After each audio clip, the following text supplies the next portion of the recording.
성경의 말씀은 로마서 3장 9절로 20절 말씀입니다. 우리가 함께 읽겠습니다.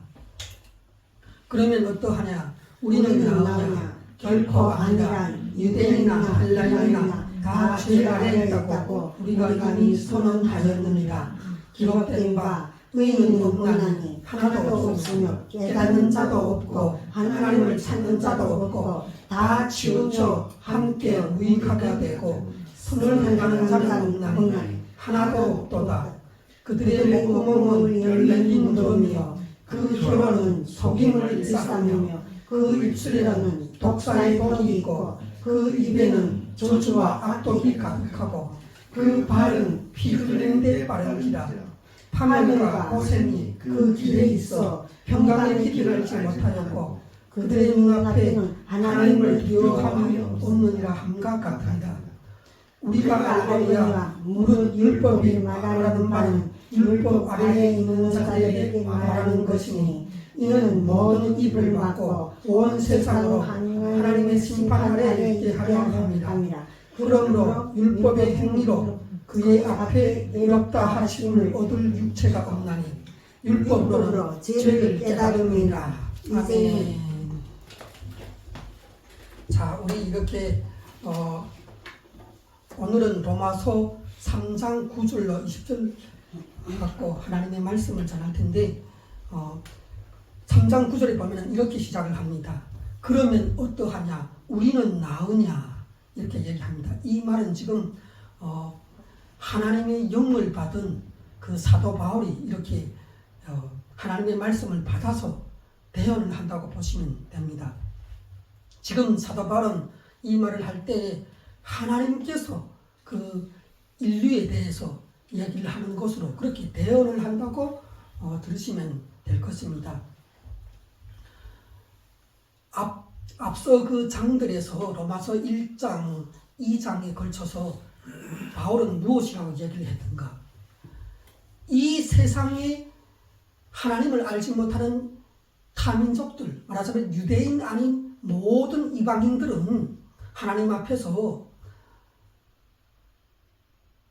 자연의 계시를 받고 마음의 양심의 법을 가졌지만 그들 모두가 하나님 앞에서 그 양심을 어기고 하나님을 올바로 경배하지 못해서 죄인 되었고 타락한 하나님 앞에 범죄를 하여서 심판을 받을 수밖에 없는 그런 범죄자들이 되었다고 이렇게 이야기를 했어요. 그 다음에 나온 얘기가 유대인들이 있는데 그러면 유대인들은 나은가?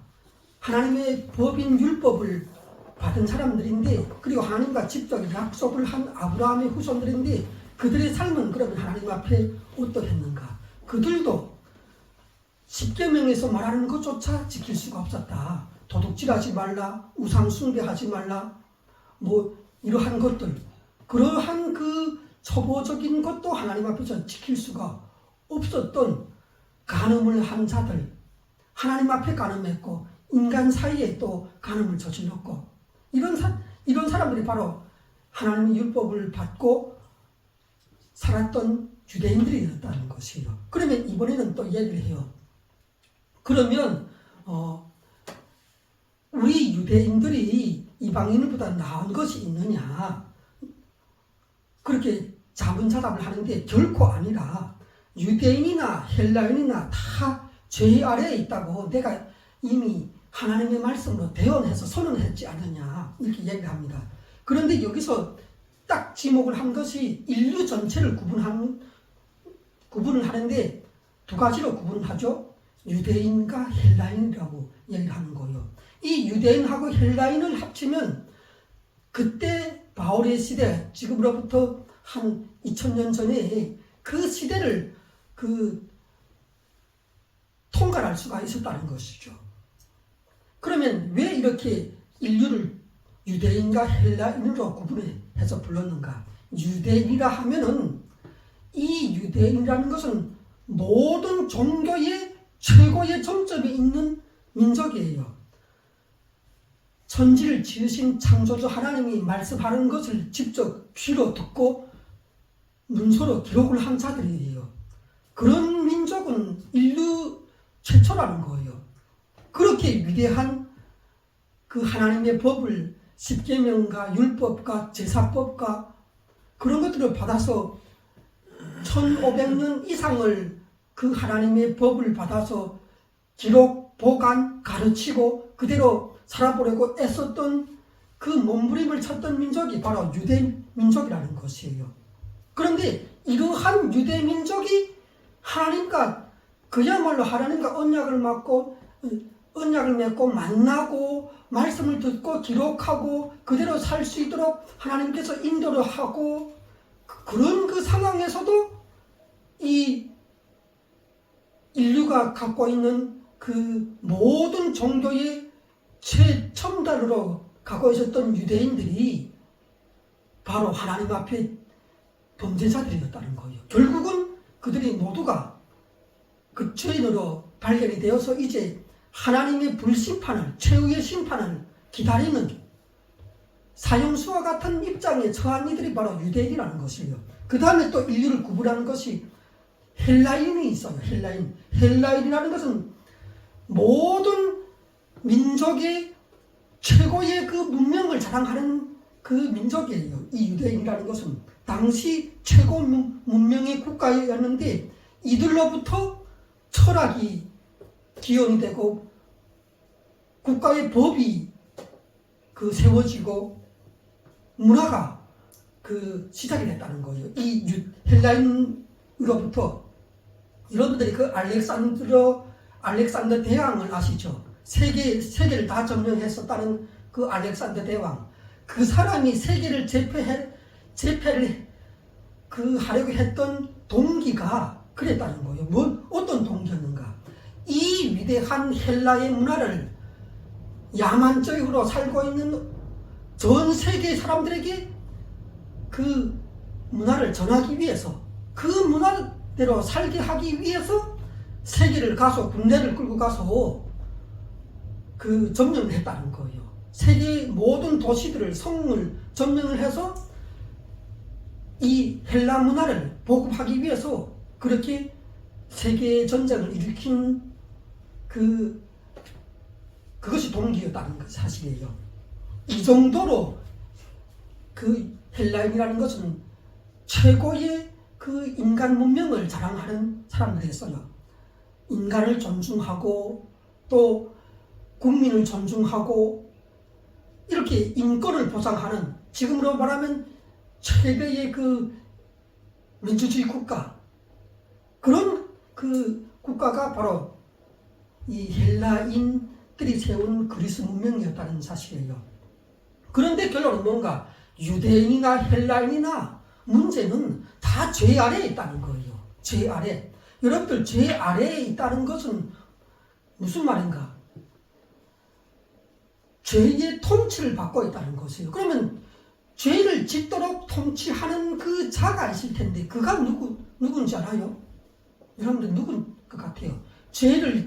사람으로 하여금 죄를 짓게 하고 죄에서 딱 붙잡혀서 벗어나지 못하게 하고 그렇게 하는 이 영적인 존재가 있다는 거예요. 그가 뭔가 사탄이고 귀신들이라는 거예요. 이 보이지 않는 흑암의 세력들이 하나님을 떠난 모든 사람들을 딱 영적으로 장악을 한 거예요. 그래서 죄를 짓지 않으면 안 되게끔 죄를 짓고 사는 죄인들도 이 죄가 싫다는 거 알아요. 나쁘다는 거 알아요. 이 죄를 지으면 내가 결국은 병에 걸리고 다른 사람을 해코지하고 다른 사람을 상해를 하고 죽이게 되고 결국은 나라가 망할 수도 있고 도덕과 윤리가 파괴되고 고유한 민족의 풍속이 타락이 되고 이걸 어느 정도 안다니까. 하나님을 모른다 해도 안다니까. 그런데 그것을 하고 싶지 않아. 그래서 국가가 생기고 국가의 법을 만들어서 국민들을 통제를 해왔던 거예요. 사람들이. 그런데 그 국가의 법으로 아무리 통제를 한다 해도 이 죄의 그 압력과 죄의 폭거에서 죄가 그 사람에게 지배를 하여서 죄를 반드시 짓게 하는 이 거대한 영적인 힘 앞에 모두가 붙잡히고 무너지더라는 거예요. 누구나 다 죄를 짓더라는 거예요. 유대인이나 아무리 그 1500년 이상 하나님의 말씀을 받은 유대인이라 할지라도 최고의 문명을 자랑하는 헬라인이라 할지라도 이 세상 모든 사람은 남녀노소 청년이나 아가씨나 할아버지나 갓 태어난 아기나 다 죄의 무서운 통치와 지배 안에서 그 죄의 굴레에서 벗어나지 못하고 다 죄 아래에서 신음을 하고 있다는 것을 발견할 거예요. 로마서 3장 10절에 보면 기록된 바 의인은 없나니 하나도 없으며 의인은 없다는 것은 다 죄인이라는 얘기예요. 시간이 되면 다 그 재판에서 사형 판결을 받아갖고 사형을 집행을 해야 되는데 그 집행할 시간이 아직 안 됐어. 그럼 어디를 가 있어야 돼요? 감옥에 갇혀 있잖아요. 때로는 몇 개월, 때로는 1년, 어떤 사람은 사형 판결을 받은 다음에 10년 이상도 있어요. 아직 사형을 집행 안 하면 그 집행 날짜가 되지 않으면 우리 전 인류가 죄인이라고 할 때 이 모든 죄인이 그 사형수의 입장에 처해 있는 거예요. 아직 사형 집행을 하지 않은 거예요. 하나님께서 너는 죄인이니까 죄인이라는 말은 그 뒤에 반드시 사망이 날아오는 거예요. 그러니까 죄를 내가 하나님 앞에 죄를 한 가지라도 지었으면 이제는 사형수 입장이 된 거예요. 사형 판결을 받은 거라고요. 그러니까 사형 판결이 집행될 때까지 이 세상에서 우리가 지금 숨을 쉬고 아무 일도 없는 것처럼 살게 되는 거예요. 그러다가 이제 사형 판결을 언제 집행해요? 우리가 죽어서 세상에 갈 때죠. 이 세상을 떠날 때가 바로 하나님께서 육체에 대한 사형 판결을 집행하는 날이란 말이에요. 그때까지 우리는 사형수가 되어서 이 세상에 갇혀서 살잖아요. 우리가 이 지구에서 사는데 이 지구를 밖으로 벗어날 수 있어요? 지구라는 감옥에 갇혀서 살게 된다고. 네. 그렇다면 의라는 것이 뭘까요? 의로움이라는 것이 뭔가? 우리 인간이 갖고 있는 의가 전혀 없는가? 그렇게 우리가 질문할 수 있어요. 하나님 앞에 다 죄인이고 사망이고 심판받아서 지옥 갈 사람들 뿐이라면, 그러면 우리 인간들이 갖고 있는 선은 아무것도 없는가? 의는 아무것도 없는가? 이렇게 얘기할 수 있는데, 이 의라는 것은 서로 인간들을 기준하고 비교를 했을 때 선이고 의라고 얘기할 수 있는 거예요. 말하자면 여기 강형제가 있는데 내가 이렇게 생각할 수 있어요. 아, 강형제는 살인죄를 졌고 나는 그냥 좀 도둑이야. 나는 그냥 남의 뒤에 가서 가방을 째고 그 쓰리를 한다 하잖아요. 돈가방을 이렇게 빼내고 나는 그런 수준의 죄를 갖고 있고, 저기 강형제는 어젯밤에 살인을 저질렀다니까. 그는 살인죄고 나는 쓰리죄. 그거밖에 안 돼. 이것이 바로 우리 인간들이 생각하는 서로 비교를 하고, 너는 얼마나 의롭고 나는 그보다 조금 더 낫다. 아니면 너는 얼마나 선한데 나는 그보다 약간 좀 덜 선하다.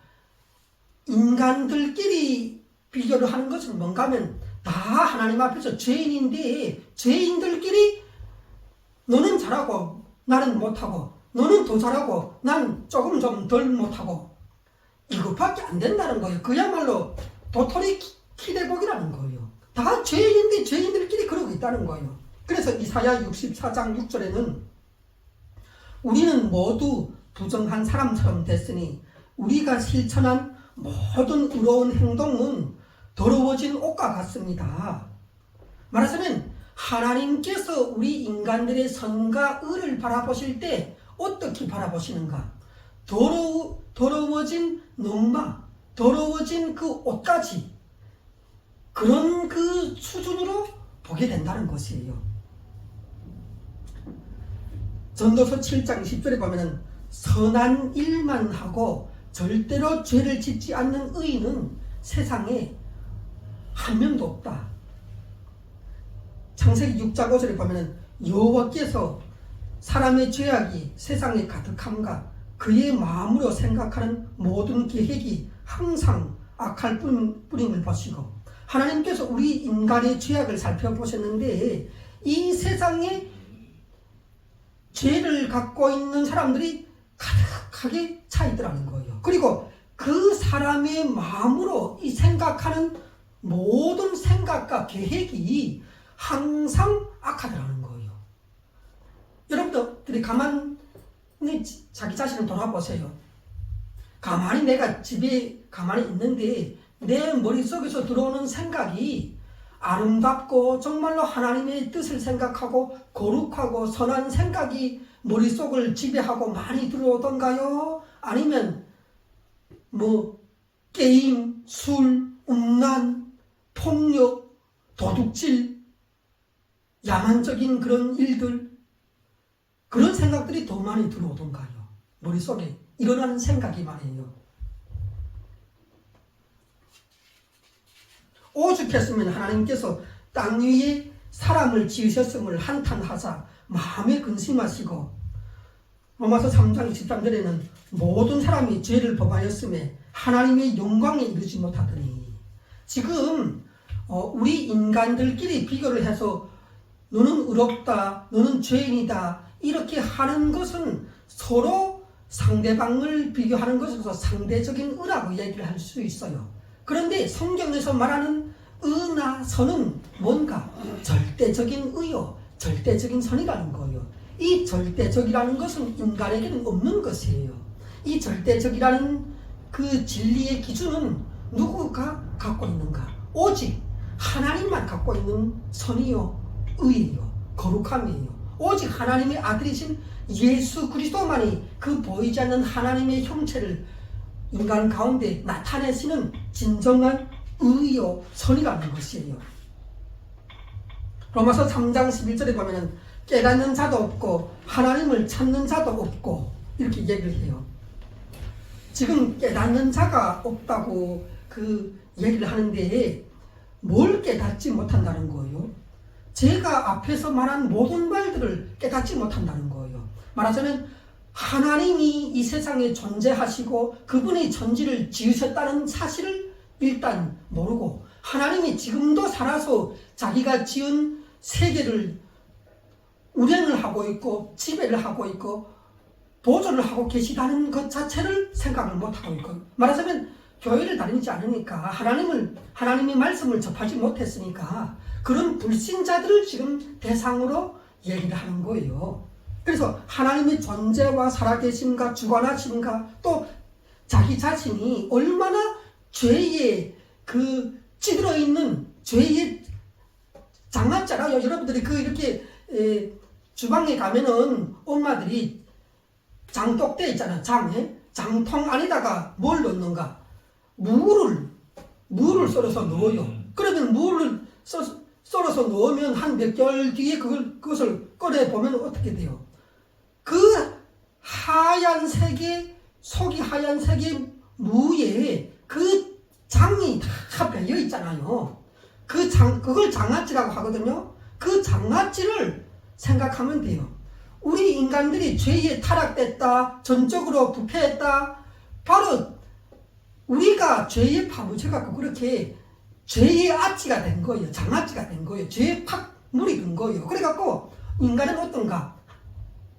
하나님을 알지 못하고 성경을 접하지 못하면 자기가 장아찌가 돼서 죄가 온몸으로 다 스며들어갖고 그 뱀의 독에 물들어 있다는 사실을 전혀 지각을 하기 어려워요. 나는 이 정도면 선하지, 나는 이 정도면 의로워, 이렇게 다 생각을 한다고요. 말하자면 하나님을 떠난 사람들이 그렇다는 거예요. 교회에 와서 하나님 말씀 듣는 사람은 그렇게 생각을 안 해요. 그렇지만 불신자들은 지금도 나 정도면 그래도 의롭지 않은가, 사람들이 그래도 나 정도의 이 성격이나 그 기질이면 좀 봐줄만 하지 않은가, 나는 그래도 착하지 않은가 생각한다는 거예요. 그런데 나 자신을 돌이켜보건대 나는 그래도 좀 어질고 착하지 않은가 생각해봤는데, 나를 가만히 생각과 마음속을 관찰을 해봤더니 그렇지 않더라는 거예요. 아니에요. 절대로 착한 것이 아니고 선한 것이 아니고 죄에 물들어 있는 장아찌라는 거예요.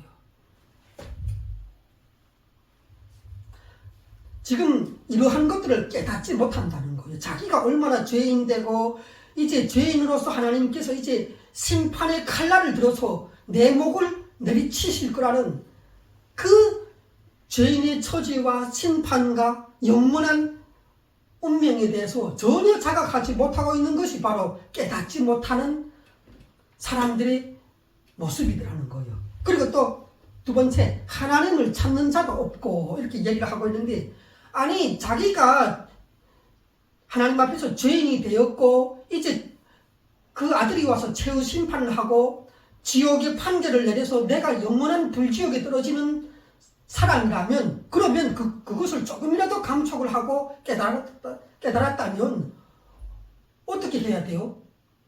그 천지를 짓고 하나님의 말씀을 발표하고 거기에 따라서 심판하고 지옥을 보내고 하시는 이 천지의 창조주, 주관자, 심판자, 죄의 형벌자를 찾아야 되는 거예요. 이 하나님 앞에 찾아와서 우리가 살 길이 없습니까? 내가 살 길이 없습니까? 하고 물어봐야 되는 거예요. 하나님을 만나기 위한 그 시도를 해야 되는 거예요. 그런데 인간은, 하나님을 떠난 모든 인류는 어떻다고요? 전혀 무사태평인 거예요. 무사태평. 우리 강형제, 하나님을 떠난 모든 사람들, 이 자리에, 이 교회를, 이 주일날에 하나님 앞에 와서 예배를 드리지 않는 모든 사람들은 어떤가? 무사태평이에요. 무사태평, 아무 일도 없다는 거예요. 다 괜찮다는 거예요. 너는 이제는 이 인생에 사는 동안에 태어나서 죽을 때까지 죄만 쌓아서 하나님 앞에 진노만 쌓다가 그것 때문에 너는 최후 심판에서 영원한 불못으로 지옥으로 떨어지게 되는데, 이 심각한 인생의 모든 시간에 있어서 무사태평하다니까. 절대로 그 사실을 깨닫지도 못하고 하나님을 그래서 찾는 자도 없고, 하나님을 찾는다는 것은 불신자가 하나님을 어떻게 찾아요? 교회에 와야지. 일단 거기에 하나님의 말씀이 있는데 교회를 와야 된단 말이에요. 그러니까 하나님을 찾는다는 것이 교회를 와야 되는데, 전도를 받아오던 십자가를 보고 예배당을 찾아오던 와야 하는데, 그렇게 하려는 자가 사도 바울 당시에는 없더라는 거예요. 네. 그러니까 이 지구상에 교회라는 그 예배당 자체가 없을 때니까 이제 사도 바울이 하나님의 말씀을 복음을 받아서 전하는 그 상황이니까 알 수가 없지. 예. 그러니까 온 인류가 예수님의 복음을 받은 사람 이외에는 온 인류가 다 지금으로부터 2000년 전에 자기의 죄성과 심판과 저주 상황을 깨닫는 자도, 그렇다고 그 신을 찾는 자도 있을 수가 없죠. 다. 하나님께서는 천지 만물을 짓고 사람을 지으실 때 목적이 하나님 자신의 영광을 위해서 천지 만물과 사람을 지으셨다는 거예요. 그런데 그 만물을 관리하는 만물의 영장으로서 선택되고 임명된 인간들이 하나님을 모른다는 거예요. 아담, 하와는 하나님을 알았는데 그 이후 세대부터는 점차 하나님을 모른다는 거예요.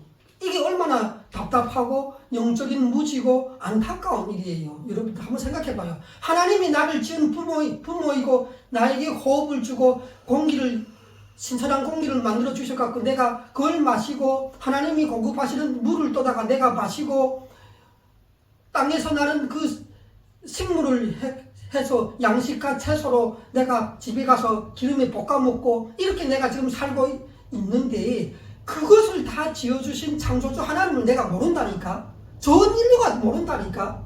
이게 얼마나 안타까운 일이에요. 우리 강형제 조금 생각이 돼요. 하나님을 모르고 하나님을 떠나 있는 불신자들의 입장에서 생각해 보라는 거예요. 지금 예수님 믿고 구원받은 우리가 아니라 얼마나 이 답답한 일인가고. 하나님께서 천지 지으고 모든 것을 다 인간이 살 수 있는 지구를 만들어서 공급해 줬는데, 아담 하와 이후부터는 하나님을 모른다니까. 그 하나님을, 창조주 하나님을 몰라. 그리고 알리고도 하지 않고 깨닫지도 못하고 그 하나님을 찾는 자가 없고, 그러니까 다 지옥의 판결을 받을 수밖에 없는 그 인류가 됐다는 거예요. 시편 14편 1절에 보면 어리석은 자는 그의 마음에 이르기를 하나님이 없다 하는도다. 그들은 부패하고 그 행실이 가증하니 선을 행하는 자가 없도다. 이렇게 얘기하는데 하나님이 마음에 없으면 아무 일도 일어나고 괜찮은 것이 아니라 그때부터 인간은 하나님의 선하시고 의로우신 온전한 인간 인생 사용 설명서를 잃어버렸기 때문에, 말하자면 하나님의 말씀인 성경을 잃어버렸기 때문에 그때부터는 타락이 시작이 되는 거예요. 문제는 윤리적으로 도덕적으로 수많은 그 범죄가 발생하고 타락의 역사가 시작이 되는 거예요. 하나님을 모르고 살면 편하고 좋은 것이 아니라 그때부터 나는 지옥의 자식이 된다고. 문제는 로마서 3장 12절에 보면 다 치우쳐 함께 무익하게 되고 선을 행하는 자는 없나니 하나도 없도다. 인류 전체가 다 한 곳으로 치우쳤다는 것은 어느 벽에 이렇게 기댔다는 얘기인데 어디로 치우쳤다는 얘기예요? 하나님을 떠났으니까 하나님을 떠나면 즉시 그 하나님 밑에 있던 마귀와 귀신들이 달려들어서 그 인간들을 다 제압하고 통제하고 자기 뜻대로 죄를 짓도록 생각을 넣어주고 끊임없이 생각의 불화살을 그 사람에게 쏘아주고 죄를 짓고 육신의 정욕과 욕구대로 너 그냥 본성대로 욕구대로 하고 싶은 대로 살아라. 그게 바로 타락이 되는 그 지름길이라는 것이에요. 그걸 사탄과 귀신이 조장시켜주는 거예요. 그래서 다 치우쳤다는데 어디에 치우쳤는가? 마귀와 귀신에게 치우쳤다는 거예요. 영적으로 마귀와 귀신의 손에 장악이 됐다는 것이에요. 다 치우쳐 함께 무익하게 되고, 하나님이 보시기에는 인간이 죄를 짓고 하나님을 떠난 상태가 되면 하나님 보시기에는 어떤 것인가? 무용지물, 있어도 필요가 없는 존재, 무용지물, 쓰레기, 지옥의 불 속에 넣어야 할 불쏘시개, 나무장작, 그런 것밖에 안 된다는 거예요. 하나님 앞에서 죄를 지은 인간은 하나님 앞에 아무 도움이 안 되는 거예요. 그래서 함께 무익하게 되고, 이 말은 지금 함께 다 인류가 이렇게 쓸모없는 무익한 존재로 하나님 앞에 살게 됐는데, 이것을 한마디로 말하면 우리가 그 우유를 아침에 매일 배달해 먹는 사람들이 있죠. 그 우유를 딱 뜯어서 마시려고 봤더니 이 시간이 좀 지나갖고 그 시큼한 냄새, 말하자면 상한 우유인 거예요. 우유를 마시려고 했는데 우유가 상해버리면 어떻게 돼요? 그걸 먹으면 안 되겠죠. 그리고 또 함께 무익하게 됐다는 얘기는 시체라는 거예요. 시체. 하나님 앞에서는 어떠한 선도 의도 할 수가 없는, 순종도 하나님 말씀을 주어도 순종을 할 수 없는 시체와 같은 상태가 바로 함께 무익하게 됐다는 얘기예요. 한마디로 인간이 전적으로 타락한 것이죠. 전적으로 무능해진 것이죠. 전적이라는 것은 모든 부분이, 인간의 모든 영역과 부분이 육체의 머리끝부터 발끝까지 다 죄에 물들어 있다는 거예요. 죄의 오염이 되어 있다는 거예요. 죄의 장악지가 되어 있다는 것이에요. 회복이 불가해요. 회복 불가. 그러면 제가 물어볼게요. 인간이 이렇게 죄를 갖고 태어나게 되는데, 인간은 죄가 어디서부터 나왔을까요? 출발했을까요? 인간의 죄는 성경에 다 기록이 되어 있어요.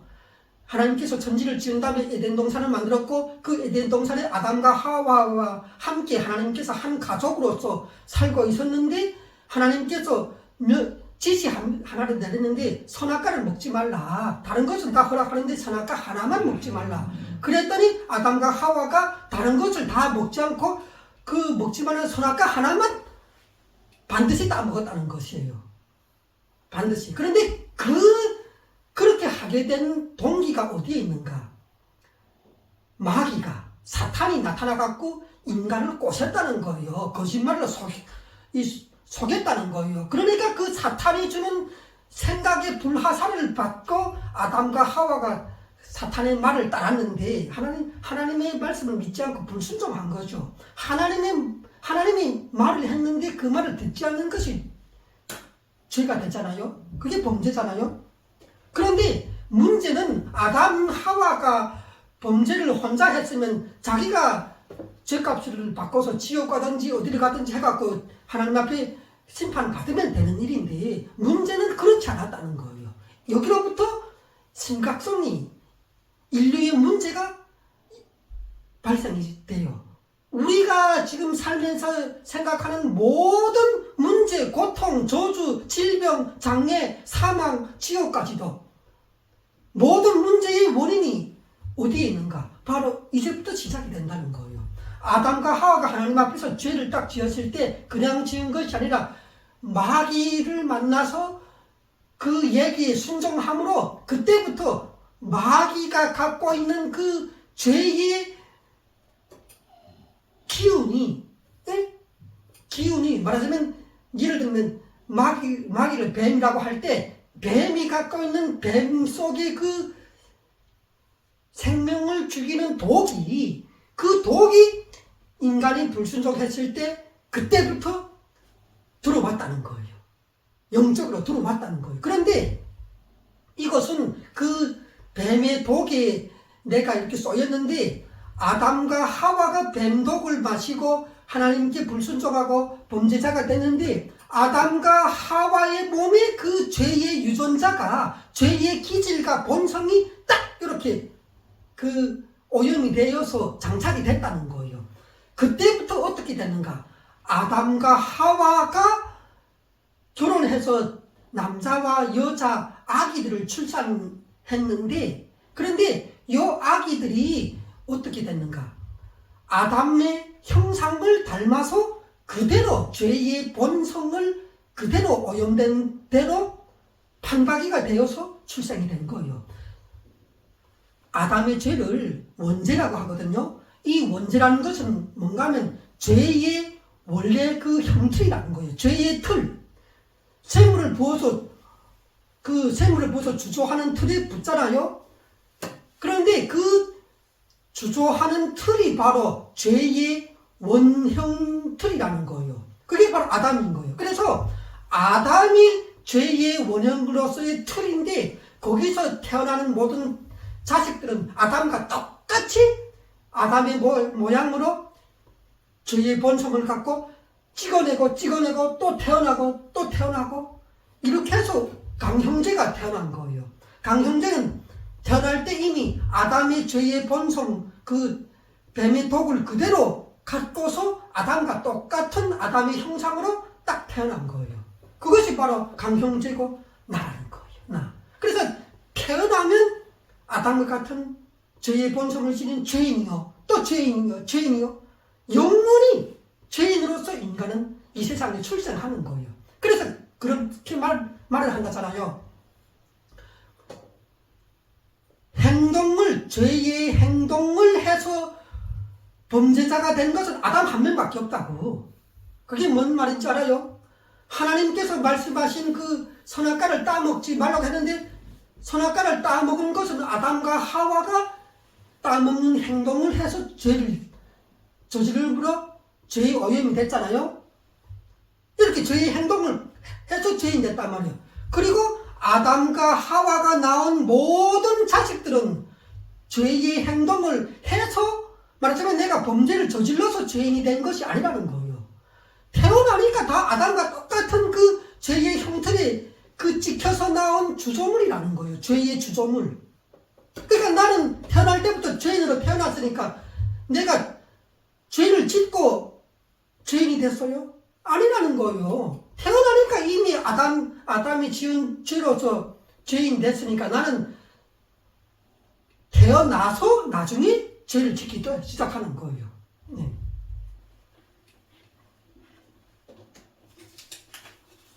문제는 이 아담 이후로 사람들이 죄를 지었는데 아담부터 시작해갖고 하나님 앞에 죄를 지었으면 당장에 하나님을 찾아가서 그 앞에 무릎 꿇고 눈물 콧물 흘리면서 잘못했다고 하나님 내가 잘못했다고 하나님 하지 말라는 죄를 저질렀으니까 용서해달라고 용서할 길을 열어달라고 이렇게 회개를 해야 된단 말이에요. 다시는 그런 죄를 저희가 나한테 없게 하겠다고 이렇게 회개를 해야 되잖아요. 죄를 지었으면. 네. 그런데 아담이 했을까요? 하나님 앞에? 안 했다는 거예요. 왜?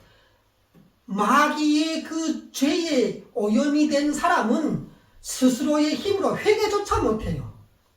여러분 그거 아세요? 회개조차 못한다고. 자기가 잘못했다고 하나님 앞에 무릎 꿇고 눈물 콕 흘리면서 다시 죄를 안 짓겠다고 이렇게 용서를 구하는 이런 잘못을 철저히 회개하는 그것조차도 하기가 힘들다는 거예요. 뱀의 독이 들어오면, 죄의 독이 인간에게 들어오면 인간은 그렇게 죄의 노예가 되는 거예요. 죄의 영역에서 벗어나지 못하고 회개를 하고 죄 지은 자가 회개를 하고 잘못을 영원히 고친다면 그러면 죄의 영역에서 벗어나지. 사탄과 귀신의 손에서 벗어나지 못한다는 거예요. 그러니까 회개를 못한다는 얘기예요. 그래서 아담과 하와가 하나님 앞에 죄를 지은 다음에 회개를 해서 하나님 앞에 그 용서를 받았어요? 회개를 했어요? 못한 거예요. 성경에 회개했다는 얘기 없잖아요. 이렇게 아담 이후로 모든 인류는 죄는 지을 수 있지만 철저히 회개를 하고 다시는 남은 인생의 시간 동안 그 죄를 반복 안 할 수 있는 그런 선함과 의로움으로 자기를 되돌릴 수가 없더라는 거예요.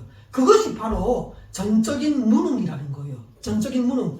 내가 죄를 하나님 앞에 지을 수는 있어도 이 죄를 고치고 선하고 의로운 의인으로서 하나님 앞에 당당하게 나설 수 있는 그 회복력은, 죄를 회복해서 의인으로 다시 돌아갈 수 있는 복원력은 인간에게 없다는 거예요. 이게 큰 문제인 거예요.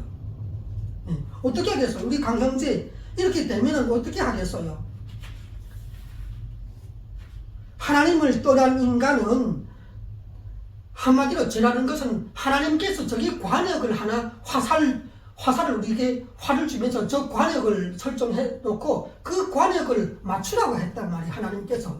그래서 내가 활을 갖고 이렇게 활시를 당겨서 그 관역을 맞춰서 쏴야 되는데 하나님께서 정해주신 그 하나님의 말씀의 법을 정확하게 맞추는 삶을 살아야 하는데 내가 활시를 당겨서 쏘면은 그 관역에 맞는 것이 아니라 위로 훌 날아가지 않으면 옆으로 스쳐서 지나.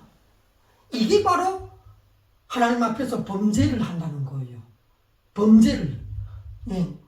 이 죄인들의 특징은 뭔가 하면 오로지 자기 이익밖에 몰라요. 내 이익, 내가 잘 되는 거, 내가 부귀영화를 하는 거, 내가 좋은 대학 가는 거, 물론 대학도 가고 이거 무슨 장관도 하고 다 해야지. 그런데 인간이 하나님의 형상으로 만들어진 인간이 맞다면 그것만 알면은 짐승이 되는 거예요. 동물이 되는 거예요. 한마디로. 그것만 알면은 나 이익밖에 모른다면 그러면 동물하고 다를 바가 없지. 저기 밖에 나가봐요. 동물, 개, 돼지, 말도 그 사는 거 가서 보라고요. 자기밖에 몰라. 먹고 쓰고 싸고 먹고 싸고 마시고 싸고 그거밖에 모르잖아. 자기가 재밌게 놀고 그거밖에 모른단 말이에요. 동물들이 그렇다는 거예요. 그런데 하나님의 형상으로 지어진 인간이 자기 자신의 이익밖에 모르고 자기가 먹고 입고 쓰고 잘 되는 것밖에 모르고 자기를 지으신 하나님도 모르고 자기 옆에 부모의 아픈 심정도 모르고 사회생활 할 때 동료들의 그 상황도 헤아려 볼 줄 모르고 다른 사람이 슬퍼하면 같이 슬퍼할 수가 있어야 되는데 다른 사람이 아무리 자식을 잃은 사람이 있어서 슬퍼하더라도 나한테는 그 슬픔이 전혀 전달이 안 되고 무덤무덤하고 그 죄인들이 그렇다니까. 죄인들은 그런 거예요. 심지어 죄인들은 자기 부모가 돌아가도 눈물을 잘 흘리지 않아. 왜? 이제는 너무나도 이 죄악이 익숙됐기 때문에 무덤무덤한 거예요. 그래, 이거 사람이 죽었으니까 내가 슬퍼하긴 해야 하는데 어떻게 해야지? 걱정이 되는 거예요. 왜? 눈물이 안 나니까. 이렇게 말하자면 인간의 윤리, 도덕, 양심이 죄로 인해서 오염이 되어서 전적으로 타락돼 갖고 마비가 된 거예요. 마비. 로마서 3장 심절을 했죠. 그렇다면 제가 이렇게 물어볼게요. 이 세상에서 하나님께서 바울을 통해서 말하는데 선을 행하는 자는 한 명도 없다고 하는데 선이라는 것이 뭐예요? 여러분들에게 한번 물어볼게요. 이것은 너무나도 쉽죠. 제가 물어보는 얘기는 대학생이 돼야 풀 수 있는 그런 퀴즈는 아니에요. 선이란 뭐예요? 우리 강 형제 한번 대답을 해보세요. 선이라는 것은 한자로 말하면 착할 선자를 쓰는데 불이나 불법이나 윤리도덕을 막 어겨서 다른 사람들이 피해를 주거나 그런 말하자면 나쁘다고 생각하는 그러한 마음이 전혀 없는 상태. 또 선이란 그러한 선한 마음을 통해서 다른 사람을 도울 때 선이라고 당신이 선을 알고 선행을 한다고 하는데 나를 위해서만 선한 마음과 선한 행동을 한다면 누가 그 사람을 보고 선하다고 하겠어요? 다른 사람을 통해서 그 도움을 필요로 하고 구조를 필요로 하고 그러한 다른 사람을 위해서 내가 말을 하고 행동을 하고 섬기고 뭔가를 갖다 줬을 때 그럴 때 그것이 선이라는 선행을 했다고 얘기할 수 있겠죠. 그런데 그것은 인간이 생각하는 선의 수준이고 성경이 말하는 선은 철저히 하나님이에요. 하나님. 선의 기준은 뭐다? 하나님이라고요. 선하신 분은 누구다? 이 세상은 선한 하나님이 만든 인간, 최초의 아담과 하와를 하나님이 만들었다 할 때 아담, 하와가 죄를 짓기 이전에 아담과 하와가 갖고 있는 선, 그것은 하나님이 주신 거예요. 하나님이 자기가 선하니까 선한 인간을 만들었다는 거예요. 자, 하나님이 선하신 분이신데 선의 기준은 뭔가? 시편 100편 5절에 보면은 여호와는 선하시니 그의 인자하심이 영원하고 그의 성실하심이 대대 이루리로다. 하나님이 바로 이름이 여호와인데 여호와가 선하다는 거예요.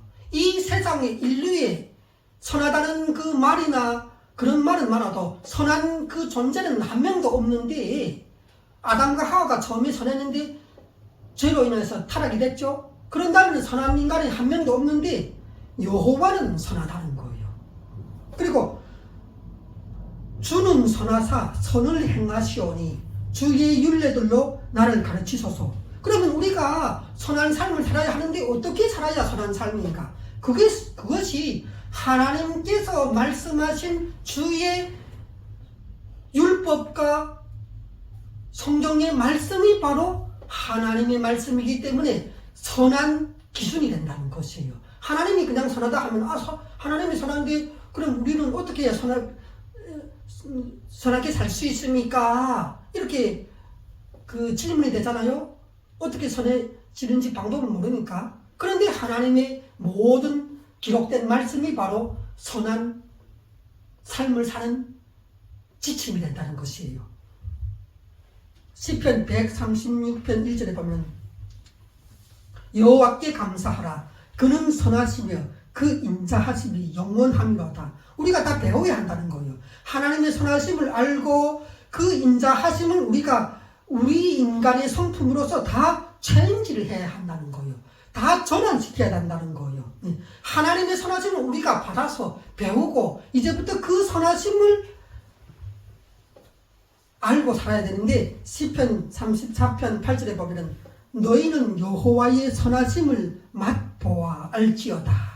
그에게 피하는 자는 복이 있도다. 이렇게 얘기를 해요.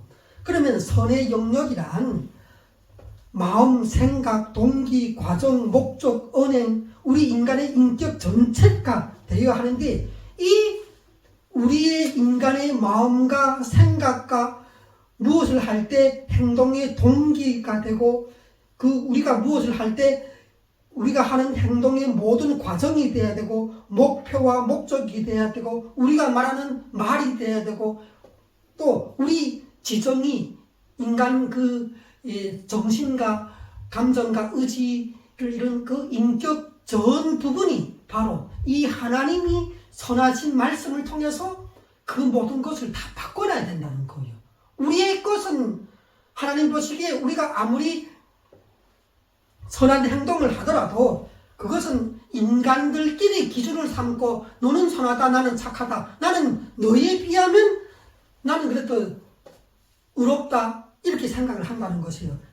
제가 한번 이렇게 그 예를 들어볼게요. 이건 예인데 어떤 사람들이 그렇게 물어봐요. 그러면 하나님을 전혀 알지 못하고 예수님을 알지 못하던 과거의 이순신 장군은 구원을 받았는가고 이렇게 물어보는 사람들이 있어요. 여러분들은 어떻게 이순신 장군은 구원을 받았을까요? 하나님 앞에서? 이순신 장군이 위대한 장군인 것은 맞아요. 그런데 이순신 장군이 의롭고 기계가 있고 위대한 그 역사의 우리 민족의 역사의 위대한 장군이지만 그것은 우리 세상에서 살고 있는 인간들 사이에 서로 비교해 놓고 볼 때 나는 나라를 위해서 아무것도 한 일 없는데 아니 이 역사서에 보니까 이순신 장군은 나라를 위해서 이렇게 큰 일을 했네. 말하자면 죄인인 인간들끼리 서로 비교하는 것에서 최고로 높다는 것이에요. 아시겠어요? 이게 무슨 말인지? 하나님 보시기에 이 지구상에는 전부 다 죄인들이 살고 있는데 그 죄인들끼리 수준에서 이순신 장군이라는 그 명장이 나에 비해 볼 때는 아주 위대한 장군이라는 거예요. 아주 위대한 그 의로운 사람이었다는 것이에요. 그런데 하나님 보시기에는 어떨까요? 하나님 보시기에는 이순신 장군이 하나님의 말씀을 따라서 유대인들처럼 하나님의 말씀을 지키려고 애를 썼던 그런 분이었어요? 아니면 그러면 예수 그리스도의 복음을 그 전수를 받아서 예수 그리스도 안에서 자기의 죄가를 다 깨끗하게 예수 피로 씻은 사람이었어요? 이순신 장군이 그랬는가 고요.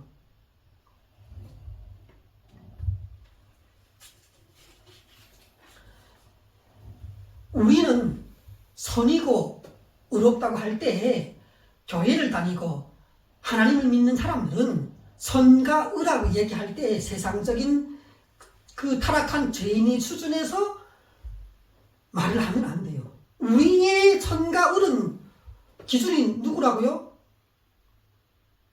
하나님이고 예수 그리스도시고 예수 그리스도의 그 성품이 그분의 의가 그분의 거룩이 그분의 선행이 바로 우리 모든 인류의 기준이 되는 것이에요. 거기에 미답이 되거나 예수님을 믿지 않고 불신자로 살다가 죽었고 그러면 그는 이제 하나님의 최후의 심판을 받아야 되는 것이에요. 로마서 3장 13절을 제가 읽겠습니다. 그들의 목구멍은 열린 무덤이요. 우리 인간들을 지금 사도 바울이 평가를 하는데 우리 인간들의 목구멍이 뭐라고 하는가? 열려진 무덤이라고 해요. 여러분들이 이렇게 그 무덤이 있는데 무덤이 이렇게 사람을 파묻은 무덤이 있는데 그 무덤이 파괴가 돼갖고 짐승들이 그 여우가 들어갔다 나갔다 하면서 그 무덤의 입구가 열려있어. 그러면 어떻게 될까요? 5년 10년 된 무덤이 그 열려있으면 그 안에서 시신이 썩어서 나는 악취가 그 구멍으로 새어 나오는 거 아니겠어요? 그런데 우리 인간의 그 목구멍이 그하고 다를 바가 없더라는 거예요. 그러면 그 목구멍 안에는 뭐가 들어있길래 그런 그 악취가 나는 무덤이 됐을까요?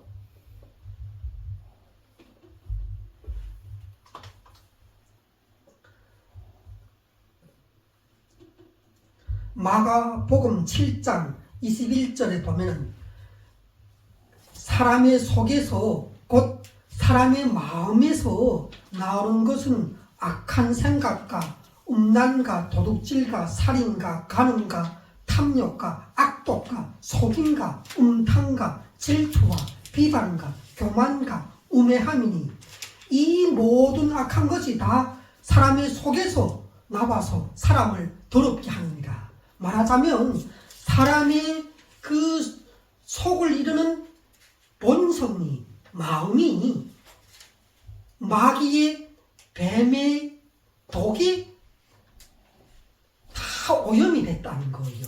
죄의 장아찌가 되어 있더라는 거예요. 이 인간의 본성 자체가, 기질, 성질, 그 본체 자체가, 그 마음 자체가 이렇게 다 썩어서 타락한 것이더라는 거예요.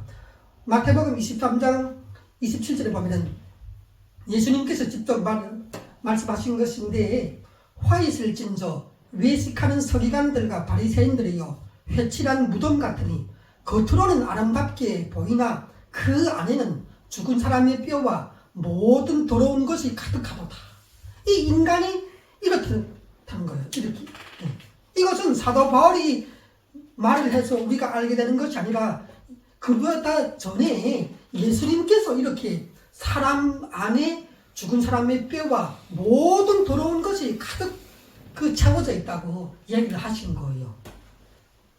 로마서 3장 13절에 보면은 그 혀로는 속임을 일삼으며 그 입술에는 독사의 독이 있고, 우리의 이 인간의 마음과 본성이 그렇게 죄로 오염이 되어 있기 때문에, 그렇기 때문에 그 마음의 생각과 욕구가 올라와서 우리의 생각이 되고 말이 되고 이 혀가 말을 이렇게 구성해내고 하는데, 그 혀는 속이는 데 능수라는 거예요. 그 입술에는 마귀를 상징하는 독사의 그 아담을 죄로 인하여 타락시키던 그 속임수의 독이 우리 모든 인간의 입술에 그 달콤한 것으로 발라져 있더라는 거예요. 혀는 곧 불이요 불의의 색이라. 야고보서 3장 6절에 보면은 혀에 대해서 혀는 곧 불이요 불의의 색이라. 혀는 우리 지체 중에서 온 몸을 더럽히고 삶의 수레바퀴를 불사르다니 그 사르는 것이 지옥불에서 나옵니다. 어때요? 이 말을 들으면 여러분들 어때요? 우리가 갖고 있는 그 날마다 아침마다 깨어나서 칫솔질을 할 때 혀를 닦아내고 하는데, 그 혀라는 것이 온몸을 더럽히고 인간 삶의 모든 그 굴러가는 수레바퀴 언행심사를 불태워버리는 그러한 지옥의 불에서부터 출발한 것이 바로 혀라는 거예요. 혀의 활동이라는 거예요. 입술에는 독사의 독이 묻어있고, 잠언 24장 2절에 보면은 그들의 마음은 강포를 품고 그들의 입술은 재앙을 말합니다. 마태복음 12장 34절에 보면은 독사의 자식들아 너희는 악하니 어떻게 선한 말을 할 수 있느냐. 이는 마음이 가득한 것을 입으로 말합니다. 또 말에 대해서는 야고보서 3장 2절에 보면 우리가 다 실수가 많으니 만일 말에 실수가 없는 사람은 곧 온전한 사람이라. 말에 실수가 없는 인간이 있다면 온전한 사람이라는 것이에요. 능히 그런 사람은 온 몸도 굴레지우리라. 능히 말에 실수가 없는 사람은 자기 온몸을 자기 원대로 이렇게 통제가 가능하다는 거예요. 로마서 3장 14절에 보면은 그 입에는 저주와 악독이 가득하고, 입에 대해서는 시편 10편 7절에 보면은 그의 입에는 저주와 거짓과 포악이 충만하며 그의 혀 밑에는 잔해와 죄악이 있나이다. 예레미야 9장 5절에 보면은 그들은 각기 이웃을 속이며 진실을 말하지 아니하며 그들의 혀로 거짓말하기를 가르치며 악을 행하기에 지치거늘. 인간은 혀로 거짓말을 하면서 진실을 말하지 않고 서로 악을 행하기에 지쳐버렸다는 거예요. 예레미야 9장 6절에 보면은 네가 사는 곳이 속이는 일 가운데 있도다. 그 인간이 살아가는 모든 삶의 터전은 속임이 있는 그 안에 들어가서 사는 것 같았다는 거예요. 그들이 속이는 일로 말미암아 나를 알기를 싫어하느니라. 하나님께서 이렇게 인간에 대해서 이야기한 거예요. 너희가 속이는 그 거짓말 같은 그러한 그 마음과 언행심사로 인하여 속이지 않고 진실하고 정직하고 선하고 의로우신 하나님의 말씀을 배격하더라는 거예요. 왜? 깨끗하고 선하고 의로운 하나님이 싫다는 거예요. 인간은. 나는 그냥 그렇게 다른 사람을 속이고 훔쳐먹고 사기 쳐먹고 도둑질해 먹고 이렇게 나는 내가 공직자로서 부정부패를 해먹고 내가 장사를 하는 사람으로서 사기를 쳐서 사람을 속여먹고 이렇게 해서 나는 돈을 벌고 부유하게 살고 싶은데, 그런데 어떤 인간들이 와갖고 자꾸 교회를 가자 해. 가서 하나님의 말씀을 듣고 선하고 의로운 것이 뭔지를 알면서 살자고 꼬시네.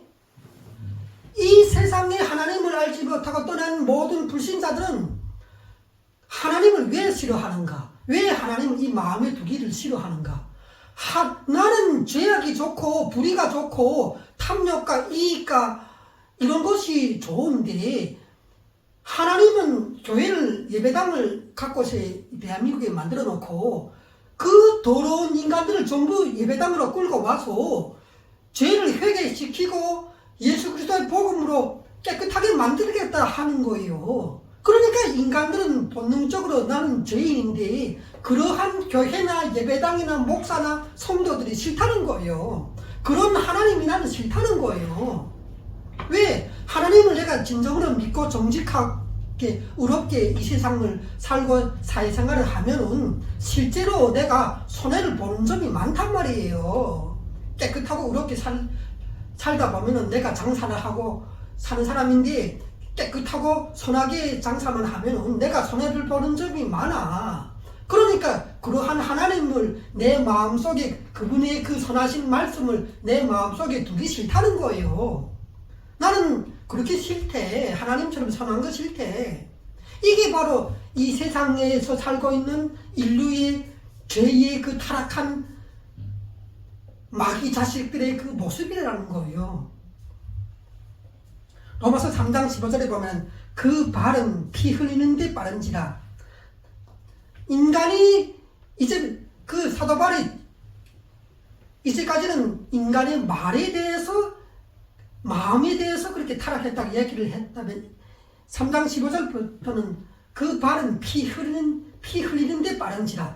말하자면 인간이 행동하는 것을 이제는 지적을 하는 거예요. 정죄를 하는 거예요. 인간은 목적 삼고 행동을 하는 것이 다른 사람을 피해를 주고 손해를 주고 내 이익과 내가 잘 먹고 잘 살고 부자가 되고 부귀영화를 누릴 수만 있다면 다른 사람을 죽여서라도 피를 흘려서라도 그 사람의 돈 지갑을 훔쳐서 가져와서라도 내가 잘 먹고 잘 살겠다는 거예요.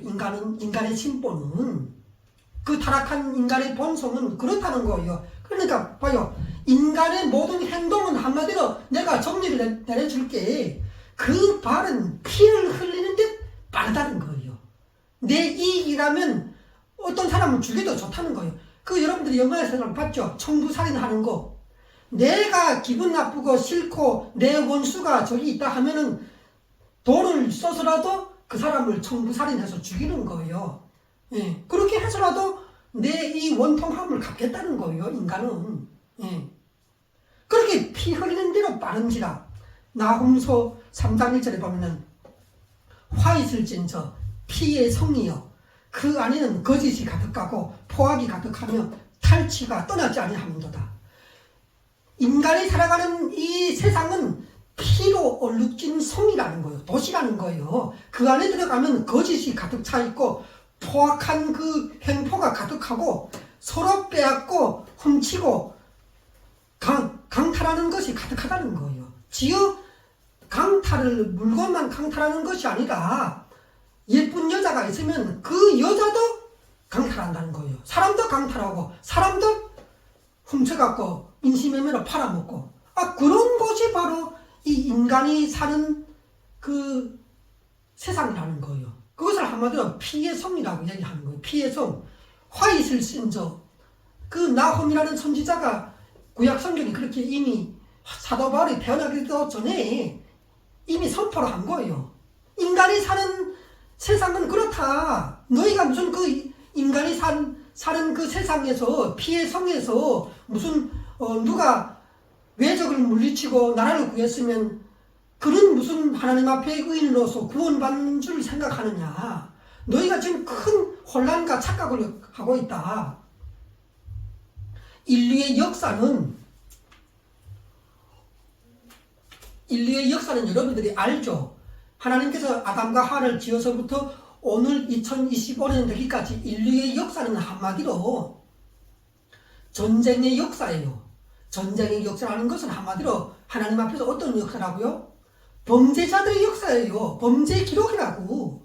여러분들이 조선 역사, 세계 역사, 한국 역사를 읽고 거기서부터 어떤 그 심대한 인생의 교훈을 깨달으려고 역사서를 읽죠. 그런데 여러분들 하나님 앞에서는 분명히 알아요. 하나님 앞에서 범죄의 기록서가, 범죄의 죄를 자백한 그 죄의 자백서가 뭐냐? 그게 인류 역사라고. 로마서 3장 16절에 보면은 파멸과 고생이 그 길에 있어. 파멸과 고생, 이러한 인간들의 그 삶의 과정에는 파멸과 고생밖에 없대요. 파멸이라는 것은 내가 어떤 그 사업을 시작했는데 그것이 망하는 길밖에 없대. 네가 그렇게 하나님의 법을 따라서 그렇게 죄악된 삶을 당신의 이익만 쫓으면 너는 파멸되고 망할 일밖에 없다. 고생길이 훤하다. 결국은 파멸이라는 죽음을 맞이할 그런 비참한 운명이 너는 처하게 된다. 베드로전서 2장 1절에 보면은 그러므로 모든 악독과 모든 기만과 외식과 시기와 모든 비방하는 말을 버리라는 거예요. 갓난 아기들 같이 순전하고 신령한 젖을 사모하라. 우리가 예수님께서 뭐라고 얘기했는가? 엄마 뱃속에서 금방 응애하고 태어난 갓난 아기들 같이 되라는 거예요. 네. 그것도 사실은 그 죄에 오염돼서 태어난 죄인인데 그래도 이 세상에서 가장 깨끗한 존재가 있냐 하고 찾아보면은 엄마 뱃속에서 금방 응애하고 태어나는 갓난아기라는 거예요. 그 갓난아기같이 순전하고 신령한 그 젖을 사모하는 거예요. 갓난아기는 엄마의 그 유방을 통해서 공급되는 그 신령한 그 젖을 먹기를 사모하는데 그 엄마의 젖이 신령한 것은 아니죠. 신령한 젖은 하나님의 모든 말씀이 신령하다는 거예요. 너희가 갓난아기와 같은 그러한 순수한 그 마음 상태로서 빨리 죄를 회개하고 회복이 되어서 하나님의 모든 말씀을 먹기를 사모하는 인간으로서 빨리 회개를 하라는 거예요. 이로 말미암아 너희가 구원에 이르도록 빨리 성화를 이루고 자라나야 되지 않겠느냐. 로마서 3장 17절에 보면은 3장 17절 평강의 길을 알지 못하였고 인간은 어떻게 내가 평안하고 안녕을 누리고 진정으로 내가 그 평안할 수 있는 안녕의 길이 뭔지를 찾지 못한다는 거예요. 그냥 내가 돈 벌어서 그 회사 다니면서 돈 벌어갖고 자식을 양육하고 시집장가를 잘 가고 죄를 저질러서 경찰한테 끌려가지 않고 이러면 안녕한 줄을 안다는 거예요. 안녕한 줄을. 그래갖고 우리가 인사할 때 안녕하십니까 이렇게 물어보잖아요. 그게 인사잖아요. 당신은 정말 안녕할까? 인간이 원하는 것은 행복이라고 얘기하는데 그 행복을 다른 말로 안녕이라고 하는 거예요. 안녕을 다른 말로 평안이라고 하는 거예요. 평안, 평강. 성경에서는 그렇잖아요. 그 평안의 길, 평강의 길을 인간은 찾지 못한다는 거예요. 왜? 정의가 없으니까. 왜? 사랑이 없으니까. 왜? 하나님 앞에서 지은 모든 죄를 깨끗하게 회개를 하지 않았으니까. 회개를 하지 않았기 때문에 내일도 또 잠자리에서 깨어나서 밖으로 나가면 또 그 죄를 반복하는 거예요. 그러니까 다른 사람을 괴롭히는 거지. 다른 사람에게 손해를 주는 거지. 다른 사람에게 피해를 주는 거죠. 왜? 내 죄가 하나님 앞에서 깨끗하게 씻기지 않았기 때문에, 회개가 안 됐기 때문에 그 죄를 끊임없이 반복 재생산하는 거예요. 그러니까 인간에게 삶이 고통스러운 거예요. 힘든 거예요. 질병이 생기는 거예요. 문제가 생기고 교통사고가 생겨서 장애인이 나오는 거예요. 끊임없이. 왜? 인간이 죄를 회개하지 않고 깨어나서 회사 출근하고 학교를 가고 장사하러 가고 놀러 가고 이러기 때문에 끊임없이 인간 자체가 죄의 온상이 되어서 마귀의 자식이 되어서 끊임없이 죄를 만들어내고 범죄를 만들어내고 다른 사람에게 피해를 끼치고 그렇게 한다니까. 인간 자체가 하나님 앞에서 죄를 회개하지 않고 깨끗하게 되지 못했을 때 우리는 모든 고통과 아픔과 인간이 살아가는 모든 문제의 원인이 된다는 거예요. 원흉이. 이 하나님을 떠나 있으면 인간은 죄를 지을수록 점점 죄에 대해서 무감각해져요. 죄를 더 짓기 위해서 노력을 해요. 죄를 더 짓기 위해서 노력한다니까. 하나님을 떠나서 하나님의 말씀을 알지 못하는 인간들은 내가 죄를 지으면 이렇게 하면 안 되겠다 생각하는 것뿐만 아니라 죄를 더 짓기 위해서 노력하는데 학력이 높을수록 죄를 더 고급스럽게 세련되게 멋지게 죄를 지어요. 죄가 들통이 나지 않고 그 경찰이나 검찰에 고발당하지 않을 수 있도록 아주 세련되게 현대적으로 죄를 짓는데 사람의 학력이 높을수록 서울대 졸업할수록 그런다는 거예요. 예? 여러분들 다 자식들을 서울대를 보내기를 원하겠죠? 그런데 서울대를 가고 하버드대를 갈수록 이 세상에서 하나님 앞에서 죄를 더 세련되게 짓는다니까? 왜? 머리가 좋고 어떻게 하면 법망을 피할 수 있는지를 공리를 잘 할 수가 있으니까.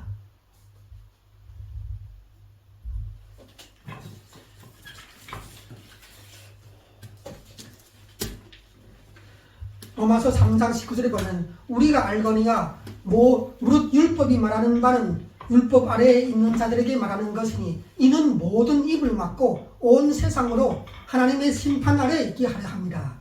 하나님 앞에서 이 지구상에 살고 있는 모든 인류는 하나님 앞에서 하나님의 말씀을 읽고 깨닫는 순간 다 입을 막게 돼요. 아이고 내가 하나님 앞에서 할 말이 없구나.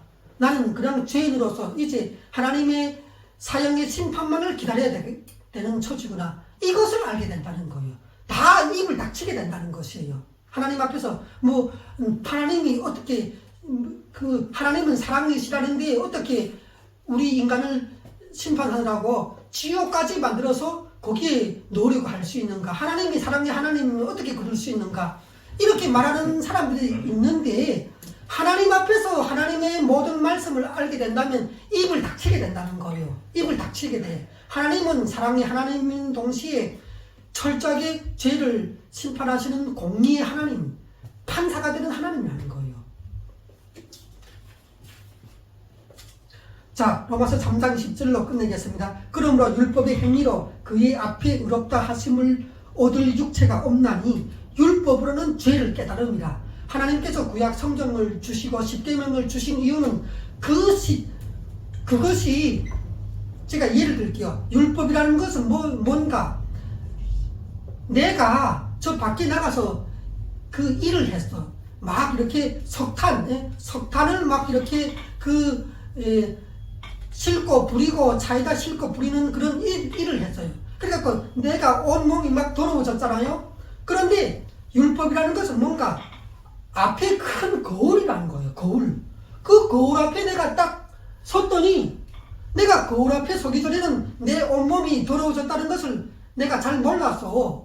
그런데 거울 앞에 가서 딱 섰더니 환히 들여다 보이는 거예요. 내가 아이고 내가 이거 온몸이 석탄에 묻어갖고 더러워졌구나. 빨리 샤워를 해야 되겠구나. 이렇게 생각을 한다는 거예요. 그게 바로 하나님이 주신 율법이요 십계명이요 구약 성경의 모든 말씀이라는 거예요. 그래서 율법의 그 역할과 기능은 죄를 깨닫게 하는 것이라는 거예요. 율법이 죄를 깨닫게 하는 거울이라고 할 때 그 거울 앞에 아무리 가서 서서 나를 살펴본들 내가 죄인이라는 그 느낌만 들지 이 거울이 나를 깨끗하게 씻어주지는 못하는 거예요. 그러니까 어떻게 돼요? 하나님의 율법을 배워서 알게 된 모든 사람들은 이제부터는 더러워진 나의 이 죄를 씻기 위해서 죄를 씻을 수 있는 구원자를 찾아가야 되는 거예요. 구원자를 찾아가게 하는 것이 바로 율법의 두 번째 기능이라는 사실입니다.